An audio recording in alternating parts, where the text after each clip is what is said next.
Good morning time, good evening time, good afternoon time, whatever the case may be in your part of the world. Welcome to eWorld, and this is just going to be a short, quick video. We're going to discuss some things that are up and coming, and I'm also going to tell you about some battery safety technology that I've seen that can definitely prevent a lot of battery fires. And if this was implemented in a lot of battery manufacturers batteries, we wouldn't have as many fires. And I think they're going to have to do this in a lot of the batteries. It may limit the amount of current a battery can deliver, possibly, but the whole thing is about safety. And yeah, at the end of the day, that's the most important thing. Anyway, what's up and coming is, all right, first of all, we got the lightweight bomber bike running. However, we ran into some other issues. So tomorrow, we're going to do a live broadcast once again. And I'm going to show you how to set up the Kelly controller. We're going to go over all the parameters and stuff using the Kelly app.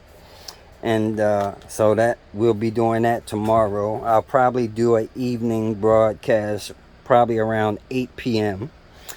As you can see, I think I have it on. Just want to show you the motor spinning. I'm not going to spin it real fast because that's not safe. But anyway, what the problem that we ran into is, and this happens on a lot of e-bikes, and even if it doesn't happen, it seems that a lot of e-bike calibers and motors, the proximity of the brake caliber to the motor, they're very close. As you can see, this one is extremely close. Originally, when I spun the motor up, it was making a terrible noise, and at first I couldn't figure out what it was. I thought it was a internal issue, and then I noticed that the side of the motor cabinet was being scored, and it was being scored because some kind of way this caliber shifted a little bit. Because it's so close like that, it only takes a little bit of shifting that caused that to touch. So that's an issue that we're going to have to deal with, and we're going to tackle that with a couple different solutions. First, I'm going to try to offset that a little bit using some washers and some spacers. If I'm not able to do that with some washers or some spacers, we're going to have to grind this caliber down a little bit. Now, these are Maguru calibers, and they're just extremely thick. Some e-bikes that won't cause a problem depending on the spacing between the rotor and the motor, but on this bike, as you can see, there's not much space there. So yeah, we're gonna have to modify that a little bit. So we'll be doing that in tomorrow's video as well. I also want to show you, this has nothing to do with e-bikes, but it's some battery tech. I bought a nice watch repair kit. So I'll be fixing some watches too. We're going to do a little bit of everything in this shop. DIY all the time. Everything that can be DIY'd, that's what we do around here. But anyway, let me show you this battery technology. Now check this out. This is, I'm showing you this clip from the Electric Bike Company.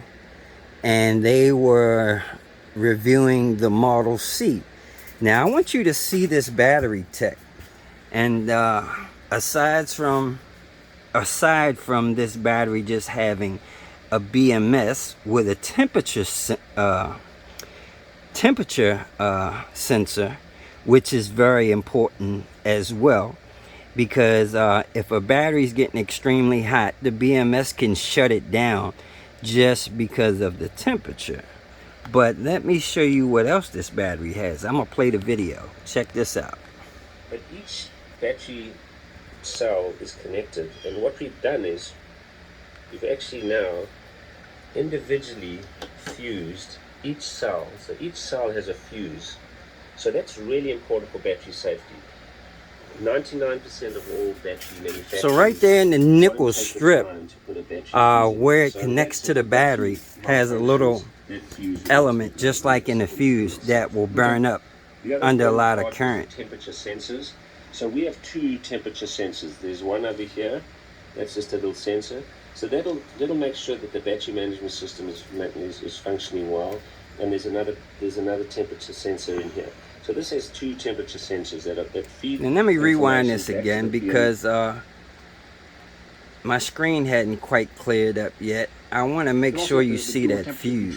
There. Yeah, so we'll take a look at the battery, and we've designed every part of the battery. Of course, there's the charging ports, there's the on and off switch. But what's very interesting is this is a smaller style battery, but each battery cell is connected. And what we've done is we've actually now individually fused each cell. So each cell has a fuse. So that's really important for battery safety.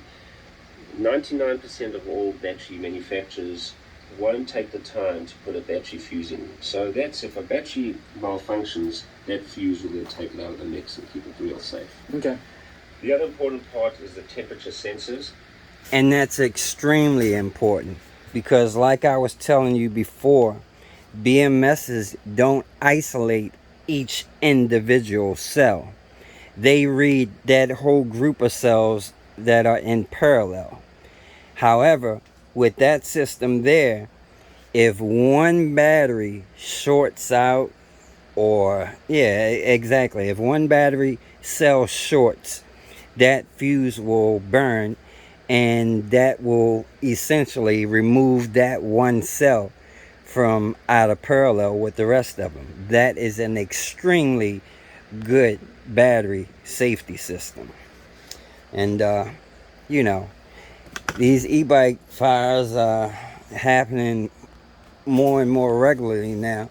And yeah, everybody needs to have some of those. If you have an e-bike in your house, make sure you have some fire extinguishers. Now, you won't be able to fully terminate a battery fire with extinguishers. However, you can